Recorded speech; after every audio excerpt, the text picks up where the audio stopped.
साथियों नमस्कार। साथियों, एक हफ्ते के लंबे अंतराल के बाद हमारा ये वर्ल्ड अफेयर्स इनसाइट्स नाम का चैनल दोबारा से स्टार्ट हो गया है।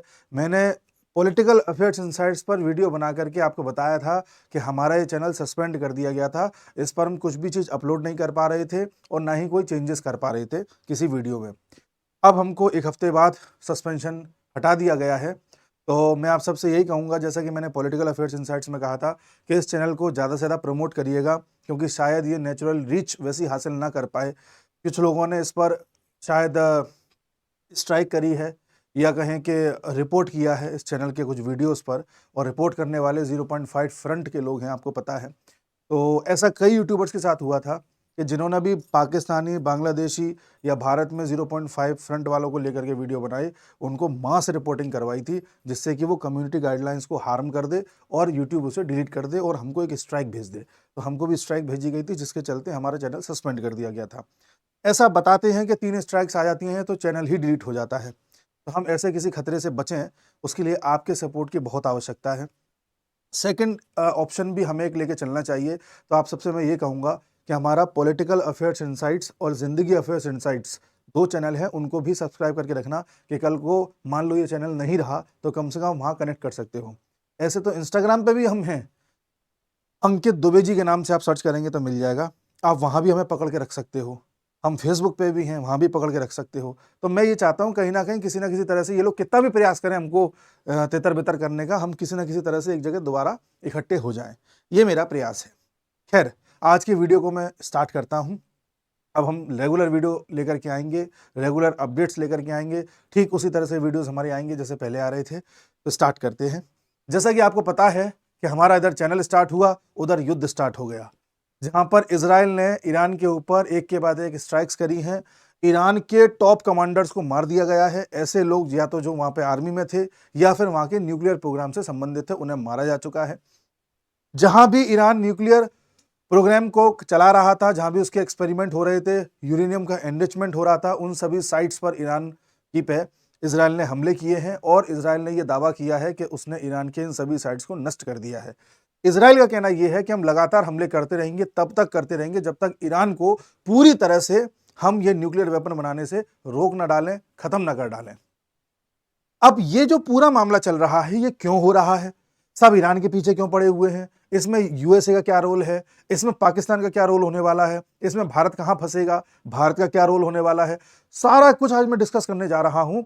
ईरान और इज़राइल का जो बैकग्राउंड है उसको भी लेके चलूँगा, अभी जो चल रहा है वो भी बताऊँगा और आने वाले समय में क्या हो सकता है वो भी बताऊँगा। और इसमें ऑपरेशन सिंदूर की भी कुछ घटनाओं का मैं ज़िक्र करूँगा कि वो कैसे लिंक्ड है। आप एक-एक करके देखिए। साहब, ईरान का जैसा कि आपको पता है कि लंबे समय से न्यूक्लियर प्रोग्राम चल रहा था। न्यूक्लियर प्रोग्राम का मतलब है ईरान कोशिश कर रहा था कि कैसे भी करके न्यूक्लियर वेपन्स बना ले। इसके लिए क्या होता है, यूरेनियम की जरूरत पड़ती है, रेडियो एक्टिव पदार्थ है। 92 235 यूरेनियम जो होता है, उसको अगर आप एनरिच करते हैं और 90% तक एनरिच हो जाता है, तब वो इस योग्य हो जाता है कि न्यूक्लियर बम उससे बनाया जा सके। इजराइल का कहना यह है कि ईरान अपने इस कार्यक्रम में लगभग लगभग सफल होने वाला था और ईरान बहुत जल्द हो सकता है 15 बम बना लेता। उससे पहले ही हमने इस पर ही अटैक कर दिया। इजराइल ने पहले भी कई बार कोशिशें करी हैं कि ईरान पर अटैक करके उसके इस प्रोग्राम को विफल करे, और कभी उसके साइंटिस्ट को मार देता था, कभी उसके आर्मी चीफ को मार देता था। इस तरह की इजराइल ने कोशिश की है। आप कहोगे इजराइल ईरान को नष्ट क्यों करना चाहता है? इजराइल क्यों चाहता है कि ईरान इस तरह से अपना परमाणु बम ना बनाए? उसका एक कारण है। उसका कारण यह है कि देखिए, इस पूरे क्षेत्र में केवल इजराइल ऐसा देश है जिसके पास न्यूक्लियर वेपन्स हैं, और इस पूरे क्षेत्र में अगर ईरान के पास भी न्यूक्लियर वेपन आ जाएंगे तो आपको पता है कि ये ईरान जो है इजराइल को बिल्कुल पसंद नहीं करता। अंदर खाने देखा जाए तो जितने भी कंट्रीज आपको यहां दिखाई दे रहे हैं, कोई भी इजराइल को पसंद नहीं करता। और इजराइल के साथ कैसे बार बार इन्होंने युद्ध लड़े हैं, इसका एग्जिस्टेंस खत्म करने के लिए हम सब जानते हैं। तो इजराइल को यह पता है कि जिस दिन इसके पास हथियार आ गए या किसी के पास भी आ गए इनमें से, वो इजराइल को खत्म करके मानेंगे। जरा सा देश है, एक साथ 20-25 बम बरसा तो खत्म हो जाएगा। तो इजराइल के लिए एग्जिस्टेंस की बात थी। तो उसने आज इजराइल ने यह बताया है कि हमारे अस्तित्व का सवाल था, इसलिए हमने ये स्ट्राइक करी है, प्रीएम्प्टिव स्ट्राइक करी है। जैसे हम लोग हैं, भारतीय लोग क्या करते हैं, पहले पाकिस्तान कोई हरकत कर देता है, उसके बाद स्ट्राइक करते हैं, और उसके बाद भी हमने उसके न्यूक्लियर ठिकानों पर स्ट्राइक करी, कितनी करी, उसका कंफर्मेशन सरकार देती ही नहीं है। ठीक है, यहाँ इसराइल ने उसके न्यूक्लियर ठिकानों पर स्ट्राइक भी करी, सामने से आके बताया भी और पहले से हमला कर दिया। तो ये एक अभी अप्रोच में अंतर है इसराइल की में और भारत की में। हो सकता है बहुत जल्द भारत भी ऐसी अप्रोच अपनाए। बहरहाल तो इसराइल को लग रहा था कि अगर इसका प्रोग्राम सफल हो गया तो हमारी एग्जिस्टेंस खतरे में आ जाएगी, इसलिए इसराइल ने इस पर हमला कर दिया। ईरान इसराइल पर हमला इसलिए कर रहा है क्योंकि जो है ईरान वही इस्लामीकरण वाली बात, इनको लगता है कि साहब जितने भी, अच्छा ईरान को यह भी लगता है कि जिस दिन मैंने इसराइल को समाप्त कर दिया उस दिन सभी मुस्लिम कंट्रीज का मैं अपने आप में एक राजा बन जाऊंगा। क्योंकि मैं आपको बार बार बता चुका हूं यहां पर 3 देश हैं जो लगातार ये चाहते हैं कि मुस्लिम लोगों का मसीहा बन जाए, मुस्लिम लोगों का सुल्तान बन जाए, जिनमें एक ईरान है, एक सऊदी अरेबिया है और एक टर्की है। इन तीनों की लड़ाई आपस में इस बात को लेकर के है। हालांकि ईरान एक शिया कंट्री है और जो सऊदी है वो सुन्नी कंट्री है। यहां पर ज्यादातर देश ऐसे हैं जो सुन्नी कंट्रीज हैं। तो इन दोनों में भी लड़ाई है कि हम बड़े, ठीक है। इन तीनों में भी एक इंटरनल टसल है कि हम एक जमाने में ओटोमन एम्पायर चलाते थे, हम बनेंगे खलीफा। इनका कहना है कि साहब मक्का मदीना जैसे जितने भी धार्मिक स्थल हैं वो सब हमारे यहाँ हैं। इनका कहना यह है कि नहीं साहब हम ही हैं जो क्रांति लेकर के आए हैं, और अगर मान लो कल को ये इसको उड़ा देते हैं इजराइल को, सबके कॉमन दुश्मन को, तो बाकी सब में ये आ जाएगा ना कि देखा ये आखिरकार ईरान ने कर दिखाया। तो ये एक इस्लामीकरण वाली बात है। दूसरा, ईरान जो पहले एक पारसी नेशन होता था, 1979 में जब वहां पर इस्लामिक रेवोल्यूशन आया तो उसके बाद पूरी तरह से यहाँ पर कैसे इस्लामीकरण हुआ हम सब जानते हैं। उसके बाद क्या हुआ था, अब थोड़ा सा मैं बैकग्राउंड में जा रहा हूं, ठीक है ना। आप थोड़ी सी हिस्ट्री समझिएगा कि हो क्या रहा है। 1979 में जब ईरान में पूरी तरह से इस्लामीकरण हो गया तो ईरान ने यह सोचा कि मैं बाकी जगह पे भी इस्लामीकरण करूं, इस प्रकार की रेवोल्यूशन को आगे बढ़ाऊं। तो ईरान का ये रेवोल्यूशन आगे बढ़ते हुए इराक में जाना चाह रहा था। इस चक्कर में क्या हुआ कि फिर ईरान और इराक का युद्ध हो गया जो लंबे 10 साल तक चलता रहा। जब ईरान में रेवोल्यूशन हो गया उसके बाद यूएस ने कोशिश करी ईरान से संबंध बनाने की, और यूएस ने यह चाहा कि ठीक है तुम्हारे यहाँ जो तुमने कर लिया हमसे संबंध बना लो, तुम्हारे यहाँ जो भी तेल वेल जो कुछ है हमसे जो है एग्रीमेंट कर लो, हमको देते रहना। ईरान ने रेवोल्यूशन के बाद यूएसए के साथ किसी भी तरह के संबंध, इस तरह के जो संबंध है तेल देने वाले या कम पैसे में तेल देने वाले, इनको रखने से मना कर दिया। इस बात से यूएस और ज्यादा चढ़ गया। यूएस ने फिर इस बात को यूज किया। यूएस को लगा जब ईरान तुम हमारी बात नहीं मान रहे तो अब हम तुम्हें बताते हैं क्या है। तुम ये चाह रहे हो ना कि तुम इराक में भी इस तरह का रेवोल्यूशन लेकर के आओ। अब देखो यूएस ने इराक को भड़काया, इराक के साथ 5-7 देश लगा दिए और सबके साथ मिलकर के आक्रमण करवा दिया ईरान पर, और 10 साल तक ईरान उस आक्रमण में फंसा रहा। उसके बाद यूएस ने इराक को मरवा दिया, फंसा दिया। उसके बाद यूएस ने कुवैत को फंसा दिया, इन दोनों को लड़वा दिया। उसके बाद फिर अपना ऑपरेशन चला दिया, और किस तरह से यूएस ने इन सभी देशों में बर्बादी करके वहां से तेल लेना स्टार्ट कर दिया वो हम सब जानते हैं। मैं उस हिस्ट्री में भी जाना नहीं चाह रहा। तो साहब जब ईरान को 1989 में ये वॉर से थोड़ी रिलीफ मिली, उसके बाद ईरान को ये समझ में आ गया कि यूएस ईरान को जीने नहीं देगा। इसलिए ईरान ने यह तय किया कि अब हम अपना न्यूक्लियर वेपन बनाएंगे। ईरान तभी से लगा हुआ है ये कोशिश करने में कि कैसे भी करके मैं परमाणु हथियार बना लूं, क्योंकि अगर मैंने ये बना लिया तो कम से कम मैं अपनी रक्षा कर पाऊंगा आस पड़ोस की इस भीड़ भाड़ से, क्योंकि यूएस इन सब का यूज करेगा मेरे को टारगेट करने के लिए। तब से ईरान ये कोशिश कर रहा है। धीरे धीरे ईरान प्रोग्रेस करने की कोशिश करता था। तो अब यूएस क्या करता था, ईरान के इस कार्यक्रम को सफल नहीं होने देता था। कभी वो इजराइल का सहारा लेता था तो कभी किसी अन्य देश का सहारा लेता था। बेसिकली इजराइल के मोसाद का, सीआईए का, इन सब के जरिए यूएसए जो है ईरान में इस कार्यक्रम की जानकारी भी ले रहा था और उसे धीरे धीरे असफल भी कर रहा था। जितना कर पा रहा था कर रहा था। फिर क्या होता है, विद द टाइम जब 2000 के बाद यह पता चल जाता है कि ईरान में कुछ क्षेत्र हैं। देखिए ईरान का एक बड़ा क्षेत्र है, इराक का क्षेत्र है, सीरिया का क्षेत्र है, थोड़ा लेबनान का क्षेत्र है। इन सभी क्षेत्रों में गैस की खोज हो जाती है बड़े स्तर पर, और यूएस ये जानता है कि आने वाले समय में जो भविष्य है वो गैस का है।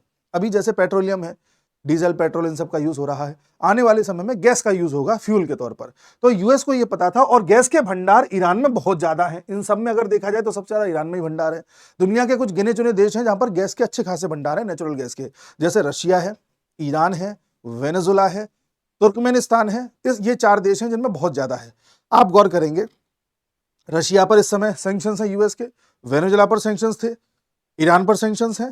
तुर्कमेनिस्तान ऐसा फंस जाता है बीच में कि अभी वो यूएस के उसमें आ नहीं रहा है रडार में। तुर्कमेनिस्तान को घेरने के लिए अफगानिस्तान का यूज करेगा, उसको मैं बाद बताऊंगा।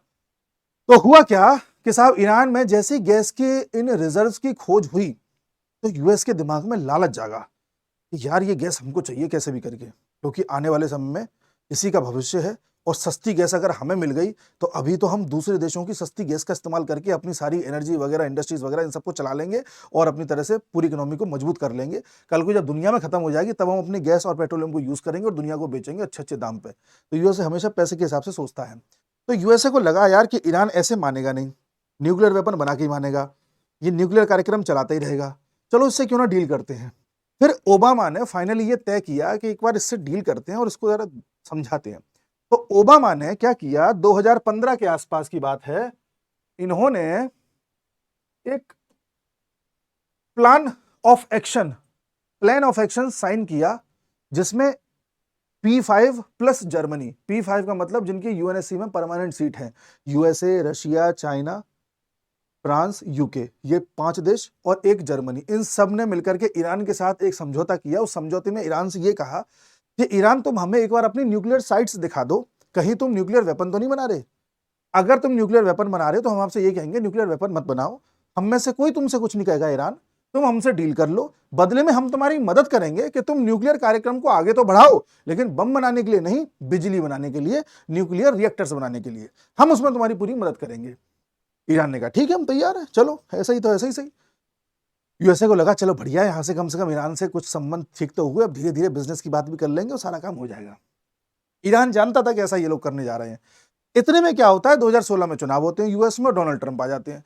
डोनाल्ड ट्रंप सत्ता में आते ही सबसे पहले ईरान पर लगा देते हैं सैंक्शंस कि ये जो तुमने किया हुआ ये प्लान ऑफ एक्शन, ये सब मैं नहीं मानता, ये सब आज से मैं रिजेक्ट कर रहा हूं और ईरान पर पूरी तरह से प्रतिबंध लगा रहा हूं। ईरान किसी भी तरह से कोई भी न्यूक्लियर कार्यक्रम नहीं चला सकता, न बम बनाने के लिए, न बिजली बनाने के लिए, न कुछ, आज से पूरी तरह से बंद। अब जाहिर सी बात है कि ये बंद हुआ नहीं हुआ, क्या नहीं हुआ, ये सब चेक कौन करेगा, ये करेगी या तो सीआईए या करेगी आपकी मोसाद इजराइल वाली। तो यूएस ने फिर इजराइल को इंटेलिजेंस देना स्टार्ट किया, कुछ इजराइल से इंटेलिजेंस लेना स्टार्ट किया और एक के बाद एक ईरान के इन न्यूक्लियर प्रोग्राम्स को दोबारा से टारगेट करना स्टार्ट कर दिया। जिसमें आपने खबर सुनी होगी 2020 में, देखिए ये व्यक्ति हैं, ये तो कासिम सुलेमानी है, ये हैं मोहसिन फकीरजादे। ये वो वैज्ञानिक थे जो न्यूक्लियर कार्यक्रम को हेड कर रहे थे और ईरान के न्यूक्लियर परमाणु कार्यक्रम को आगे बढ़ा रहे थे। इजराइल को पता चल गया कि ये व्यक्ति है मोहसिन फकीरजादे। जाहिर सी बात है कि इजराइल ने यूएस को बताया होगा, यूएस ने कहा होगा इजराइल तुम्हें जो करना है वो करो। इजराइल ने अपनी एक गन ली जो आर्टिफिशियल इंटेलिजेंस युक्त गन थी, जो सैटेलाइट से चलती थी। उस गन का एक एक पुर्जा खोला, मोसाद ने गन का एक एक पुर्जा ईरान में अंदर स्मगल कराया। ईरान में जब वो अंदर पुर्जा पहुंच गया इलीगल तरीके से, तो वहां रह रहे कुछ मोसाद वालों ने उसको दोबारा से असेंबल किया। उस गन को एक कार में, छोटा सा ट्रक कार टाइप की थी, टेम्पो टाइप का जो होता है, उसमें लोड किया और पूरी तरह से गन को रिमोट संचालित कहें या एआई संचालित कहें, ऐसा कर दिया। वो जो ट्रक टाइप का था, वो जो कार टाइप की थी, उसमें कोई ड्राइवर नहीं था, कोई कुछ नहीं था, वो भी रिमोट से ही चलती थी। और वहां के मोसाद ने ये इंटेलिजेंस गैदर किया कि जो ये मोहसिन फकीरजादे हैं, ये कब कहां कैसे जाते हैं, किस दिन कितने बजे कहां जाते हैं, पूरा इनका एकदम ट्रैक उनके सामने आ गया। तो उनको पता था कि भाई ये डेली कार्यक्रम खत्म करके अपना ऐसे ऐसे इस तरफ से ऐसे जाते हैं, ठीक है साहब। तो सबने सोचा कि ला उनको टारगेट करते हैं, लेकिन सिक्योरिटी रहती थी, टारगेट करना बड़ा मुश्किल। फिर इसराइल को लगा कि यार कभी ना कभी तो ऐसा होगा कि ये अकेला अपनी कार लेके कहीं जाता होगा। तब पता चला कि हफ्ते में एक बार ये छुट्टी मनाने अपने परिवार के साथ किसी जगह पे जाते हैं। उनको पता चला जिस जगह पे जाते हैं वहां पर एक मोड़ है जहां से ये मुड़ते हैं और वही एक रास्ता है। तब ये कोई सिक्योरिटी वगैरह कुछ लेकर के नहीं जाते। तब जो इजराइल की वो जो एआई युक्त जो कार थी या कहें कि जो ट्रक टाइप का था, उसको इजराइल ने ऐसी जगह लोकेट कर दिया जहां से इनको टारगेट करना आसान था। आप देखिए प्रिसीजन, देखिए इस कार में इनके साथ इनके परिवार के सदस्य भी थे। जैसे ही इनकी कार आकर के उस मोड़ पर मुड़ती है, तुरंत वो जो इजराइल की एआई युक्त कार है वो इनको ट्रेस कर लेती है। तुरंत उनको कमांड मिलती है, कमांड मिलते ही शूटिंग स्टार्ट हो जाती है और उस रिमोट कंट्रोल युक्त कार से इनकी हत्या कर दी जाती है। आप देख सकते हैं ईरान ने उसके बाद ऐलान किया कि हमने न्यूक्लियर साइंटिस्ट को मार दिया। उसी प्रकार से इजराइल ने ऐलान किया कि हमने ईरान के न्यूक्लियर साइंटिस्ट को मार दिया। उसी तरह से इजराइल ने, इनका मिलिट्री कमांडर हुआ करता था कासिम सुलेमानी, इसको भी मार दिया था। समझ रहे हैं साहब। और एक बार खबर यह भी आई थी 2020 में कि इजराइल ने ईरान के उन न्यूक्लियर ठिकानों पर, यानी कि जहां पर न्यूक्लियर रिएक्टर का कार्यक्रम चल रहा होता है, जहां पर ये एनरिचमेंट चल रहा होता है, उसको भी टारगेट करके उड़ा दिया है, ऐसी खबर आई थी। इस बात की पुष्टि नहीं हो पाई थी उस वक्त। चलिए साहब ठीक है। उसके बाद ऐसी कोई खबर नहीं आई कि इजराइल ने ईरान के किसी तरह से किसी कार्यक्रम पर डायरेक्ट अटैक किया हो। हालांकि इजराइल और ईरान के बीच में मिसाइलें बरसी हैं पिछले साल, वो हम जानते हैं। ठीक, अब आगे की कहानी देखते हैं। आगे की कहानी साहब ये है कि जब पिछले साल लड़ाई हो रही थी, उसके बाद इजराइल ये जानता था कि ईरान मानेगा नहीं, और ईरान को अब ये समझ में आ गया है कि भाई इजराइल आज नहीं तो कल फिर अटैक करेगा, तो इजराइल ने अपने न्यूक्लियर कार्यक्रम को और तेज कर दिया। अब जब अभी बात है आज की, जब इजराइल को यह पता चला, मतलब आज नहीं पता चला, पता तो पहले चल गया है, हमला आज हुआ है। अब जब इजराइल को पता चला कि ईरान लगभग 90% तक अपने यूरेनियम को एनरिच कर चुका है और बस बम बनने ही वाला है, तुरंत इजराइल ने यह फैसला लिया कि हम अटैक करेंगे।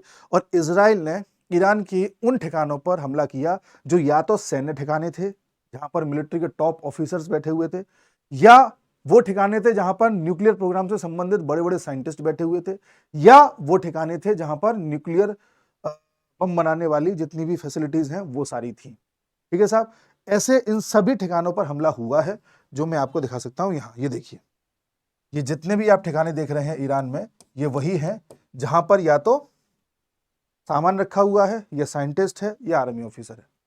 और इसी प्रकार से खबर आती है कि इजराइल ने ईरान के 3 मोस्ट पावरफुल आदमियों को मार दिया है। कौन कौन? ये तीनों, जिसमें से जो पहली शख्सियत है वो है हुसैन सलामी, दूसरे हैं अली शामखानी, तीसरे हैं मोहम्मद बागेरी। ये तीनों ही लोग जो है इनके प्रमुख लोग हैं, जो इस पूरे कार्यक्रम को देख रेख, सारा संचालन, वो सारा कुछ देख रहे थे।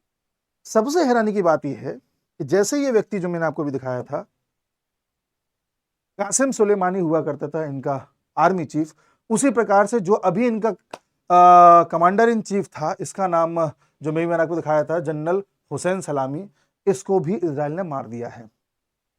इस व्यक्ति ने कल ट्वीट किया था, और इस व्यक्ति ने कल ट्वीट करके यह बोला था कि हमारी फोर्सेस बिल्कुल तैयार हैं, हम पर कोई भी खतरा आएगा तो हम हर तरह के खतरे को जो है निस्तनाबूद कर सकते हैं, हम पूरी तरह से तैयार हैं ईरान को बचाने के लिए। ईरान के कमांडर ने यह बोला था। इजराइल ने कहा ठीक है, तो आज जो हमला हुआ सबसे पहले यही मारा गया है। ठीक है साहब, इस लेवल का अटैक इजराइल ने किया है। इजराइल और ईरान में ये टसल स्टार्ट होने वाली थी, ये खबर पिछले 4-5 दिन से ही पता चल रही थी। आप कहेंगे कैसे? डोनाल्ड ट्रंप की एक बात देखने को मिल रही है इस साल, एक क्या दो बातें देखने को मिल रही हैं। पहली बात तो ये कि डोनाल्ड ट्रंप पहले कोई फैसला लेते हैं, फिर उसका जस्ट उल्टा करते हैं।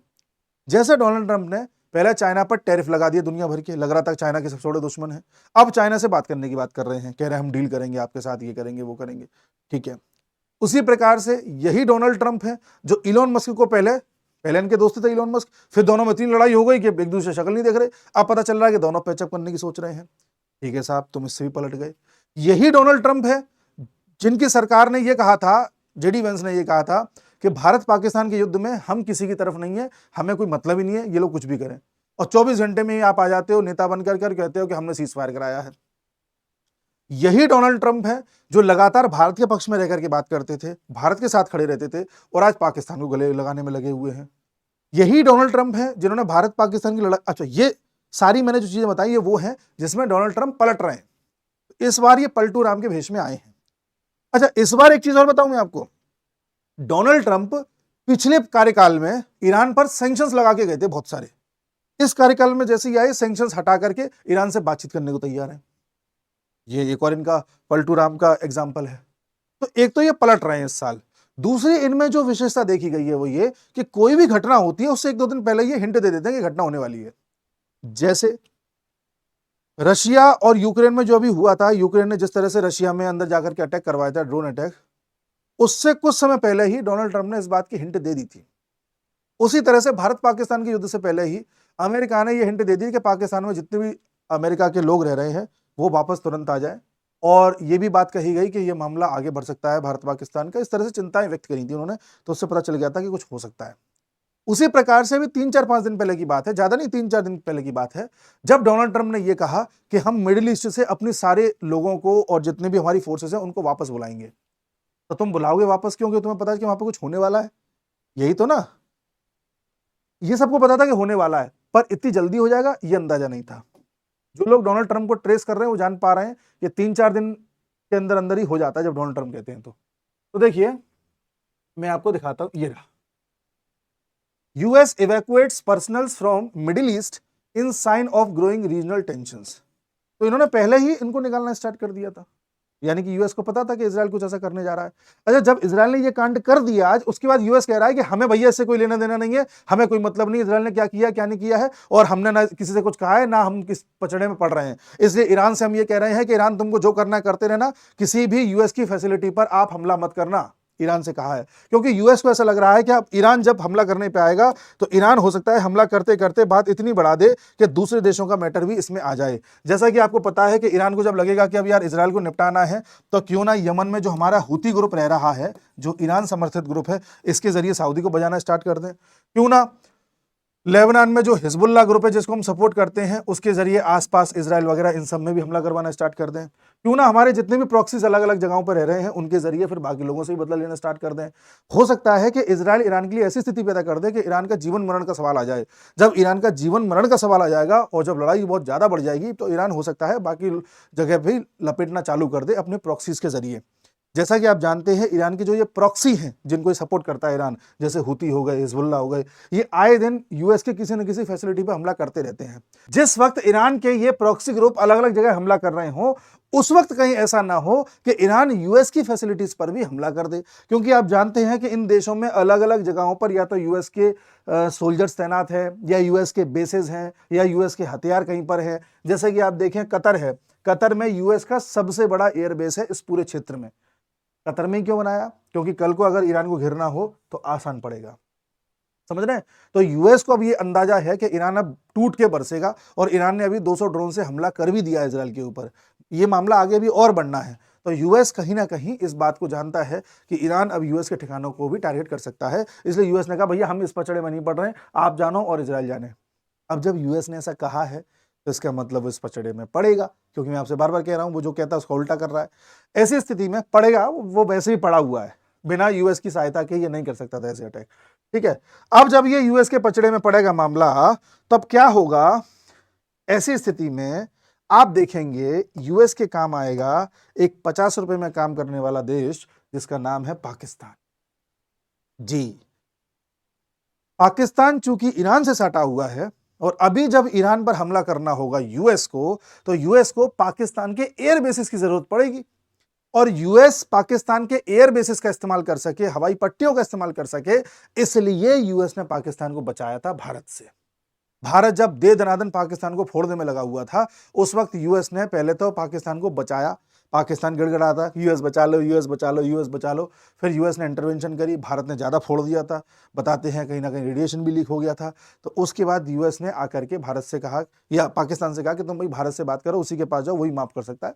तब पाकिस्तान आया और सारी चीज़ें। उसी तरह से पाकिस्तान को यूएस ने आईएमएफ का लोन दिलवाया।